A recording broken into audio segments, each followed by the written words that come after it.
lire une lettre de Paul qui a été écrite il y a 2 jours. Donc la traduction est un peu aléatoire. Je tiens à remercier tout le monde aux 4 coins du monde pour le soutien incroyable au cours de la dernière semaine que j'ai passée dans une prison de Francfort. J'ai grandement apprécié. Les militants de Sea Shepherd en Allemagne ont été merveilleux et je suis heureux de voir autant de soutien de la part de tous les partisans au Costa Rica comme dans le reste du monde. Nous avons une excellente équipe partout dans le monde qui travaille pour résoudre ce problème juridique auquel je suis confronté. Je suis convaincu que cette équipe donnera le meilleur d'elle-même sur tous les fronts. Bien que je n'ai aucune raison de croire que le système juridique du Costa Rica ne me donnera pas un procès équitable, ma préoccupation n'est pas le système judiciaire, mais la mafia taïwanaise des ailerons de requin qui est implantée au Costa Rica et qui a mis ma tête à prix. La prison du Costa Rica est une excellente opportunité pour cette mafia de pouvoir exercer ce contrat. Nous avons coûté beaucoup d'argent à l'industrie de la pêche aux requins au cours des 2 dernières décennies et ils veulent leur revanche. J'aurai besoin de l'assurance absolue que les autorités du Costa Rica ne veulent pas mettre ma sécurité en péril lorsque je vais retourner au Costa Rica pour prouver mon innocence devant les tribunaux. Il y a 2 points très importants que je voudrais aborder.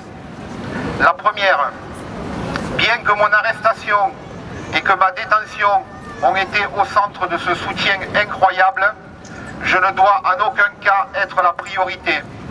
La priorité doit aller à la protection de nos océans et la menace toujours croissante de la diminution de la biodiversité dans nos mers. La priorité est la protection des requins, des baleines, des phoques, des tortues de mer et de tous les poissons.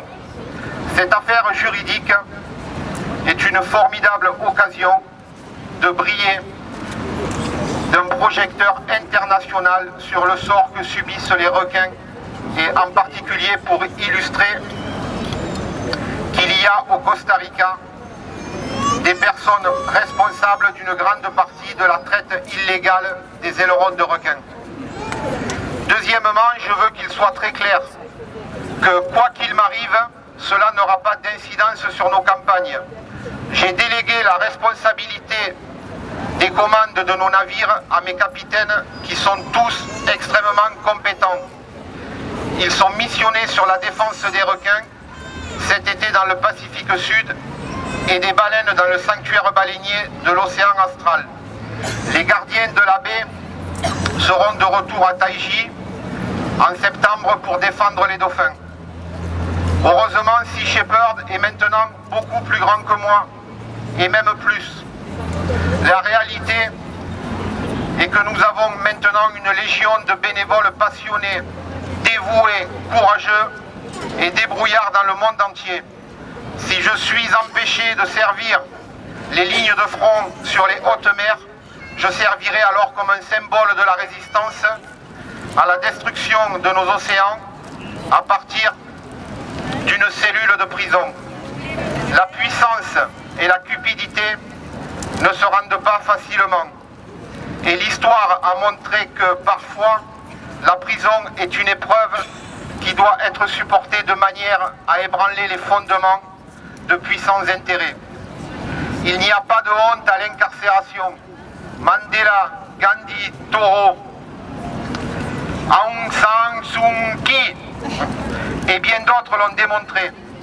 Notre puissance ne renoncera pas facilement contre les puissances opposées. Nos efforts sont immenses contre le shark fining, la pêche au thon rouge, la pêche à la baleine et l'industrie du massacre des dauphins. Et contre les gouvernements qui soutiennent ce commerce de la mort dans le Japon, le Costa Rica, la Norvège, la Finlande, l'Islande, pardon pour les Finlandais, Malte, le Canada, etc.